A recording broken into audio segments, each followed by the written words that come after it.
Salut, c'est Rémi, j'espère que vous allez bien. On se retrouve dans cette vidéo aujourd'hui pour voir ensemble quels sont selon moi les meilleurs plugins WordPress à utiliser. Pour cela, on va voir 10 plugins ensemble et je vous en réserve un de plus en bonus à la fin de cette vidéo, donc restez bien jusqu'à la fin de cette vidéo.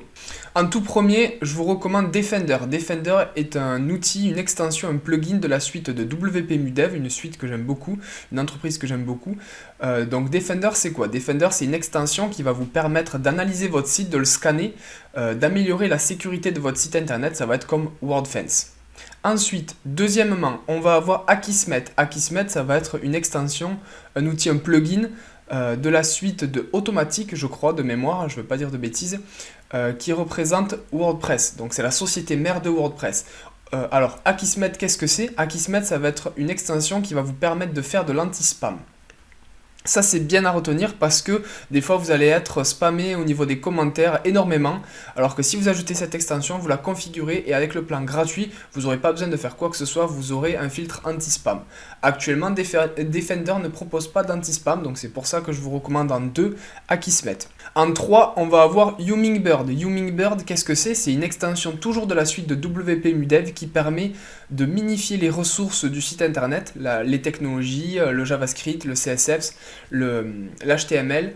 Ça va mettre en cache aussi le site internet. Donc voilà, ça va permettre d'améliorer les ressources et les performances, de les optimiser du site internet pour gagner en vitesse de chargement. Ensuite, en 4, on va avoir Smush. Smush Pro aussi, toujours pareil, de la suite de WP Mudev qui permet de compresser les images, d'ajouter un petit CDN aussi pour pouvoir sauvegarder les images, autre pareil, gagner en vitesse de chargement. Donc les compresser, ajouter un CDN et la version de charge paresseuse qui est le Lazy Load, qui permet de charger, on va dire de manière différée, les éléments et les images des pages. Donc ça aussi, ça permet de gagner en vitesse de chargement et en ressources. Cinquièmement, Yoast ou SmartCrawl. Donc Yoast, c'est un outil, un plugin, une extension à part qui va permettre de donner des indications par rapport au contenu de chaque page, article ou custom post type aussi peut-être.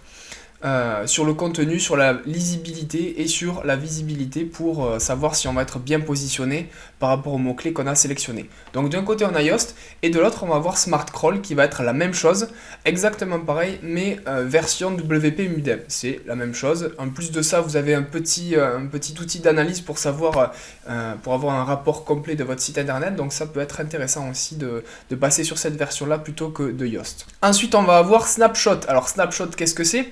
Snapshot. Ensuite, on va avoir Snapshot. Alors, Snapshot, qu'est-ce que c'est? Snapshot, ça va être une extension, toujours de la suite de WP Mudev, qui permet de faire des sauvegardes de son site internet. Alors, actuellement, ça fait des sauvegardes sur les serveurs de WP Mudev, mais vous pouvez, donc ça c'est la version par défaut, mais vous pouvez également faire des sauvegardes externalisées. Et d'ailleurs, c'est ce que je vous recommande. Parce qu'encore une fois, si vos serveurs sont hébergés chez OVH ou d'ailleurs chez n'importe quel registraire, il n'y a pas forcément que OVH qui peut prendre feu. Si les serveurs de votre registraire, de votre hébergeur prennent feu, vos sauvegardes sont hébergées au même endroit et ça peut poser problème. Donc c'est pour ça que je vous recommande directement de les exporter, de les mettre autre part de manière automatique. Moi ce que je fais, c'est que je les exporte vers un Google Drive et vers un Dropbox. Comme ça on est sûr qu'elles sont un peu partout et je peux les récupérer assez facilement. En 7, on va avoir Divi Pixel. Divi Pixel, qu'est-ce que c'est? C'est une extension, on va dire, complémentaire au theme builder de Divi qui permet d'ajouter des modules qui sont très très intéressants. Donc ça, je vous laisserai aller regarder, mais c'est vraiment très intéressant. Vous allez avoir un avant-après que j'utilise sur mon site internet. Vous allez pouvoir ajouter des témoignages un peu plus sexy, on va dire. Vous allez avoir des hotspots aussi sur les images. Là, ils ont travaillé aussi sur un roadmap.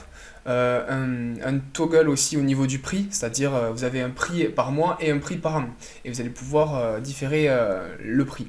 Donc voilà, il y a plein de choses très intéressantes. Si vous utilisez Divi, je vous recommande Divi Pixel énormément. Ensuite on a également Forminator, donc ça c'est un plugin de la suite de WP Mudev qui permet de créer des formulaires, des quiz, des questionnaires, des sondages, même d'ailleurs des formulaires payants. Vous pouvez faire payer certaines choses sur votre site internet avec Forminator. C'est un outil de la suite de WP Mudev. Ensuite, on va avoir Hustle. Hustle, qu'est-ce que c'est? C'est un outil toujours de la suite de WP Mudev, une extension de la suite de WP Mudev qui permet de créer des pop-up Ça peut être en fait, des encarts avec un opt-in pour pouvoir récupérer des emails et derrière que ça soit stocké via un autorépondeur et qu'on puisse envoyer des emails de manière régulière.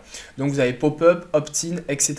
Et ça fonctionne pas mal, ils ont des templates par défaut et il y a des choses un peu plus on va dire, élaboré par rapport à Bloom. À Bloom, on va être vite limité, on peut faire que de l'opt-in, on peut pas par exemple juste afficher un lien. Ou alors il faut masquer certaines choses avec du CSS et c'est pas forcément ce que je vous recommande. Moi je vous recommande plus de partir sur Hustle, vous faites absolument tout ce que vous voulez, c'est comme Opt-in Monster, c'est pareil.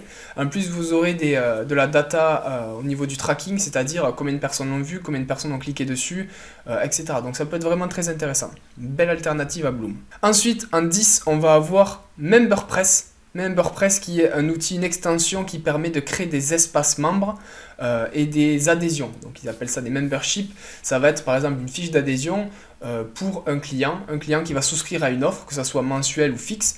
Il prend une formation, une offre, et ensuite ça va lui permettre d'avoir accès à certaines informations, certaines pages, certains contenus sur votre site internet à travers son espace client. Donc ça c'est très intéressant.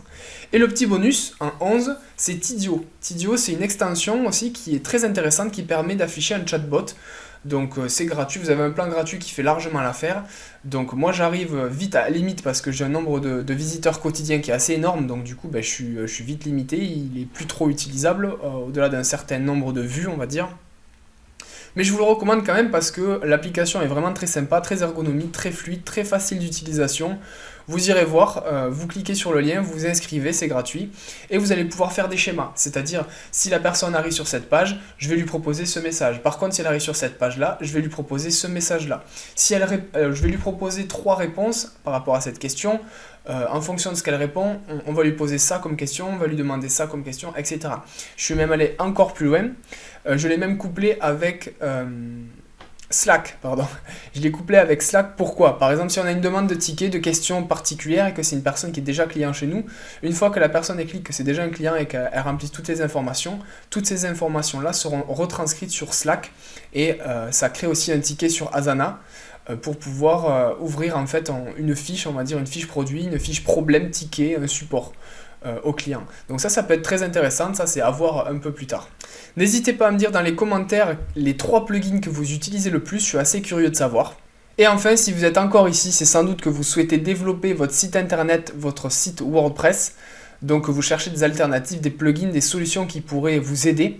Sachez que j'ai créé moi-même une checklist qui permet de récapituler en fait point par point les éléments à mettre en place sur son site internet pour pouvoir l'optimiser pour le référencement naturel. C'est une checklist qu'on utilise à l'agence au niveau des prestataires, des stagiaires aussi pour leur expliquer comment ça fonctionne. C'est très détaillé. Et vous arriverez largement à atteindre vos objectifs grâce à cette checklist. Donc n'hésitez pas à aller en description de cette vidéo, vous cliquez sur le lien, vous remplissez votre email et vous le recevez instantanément. Je vous dis à très bientôt.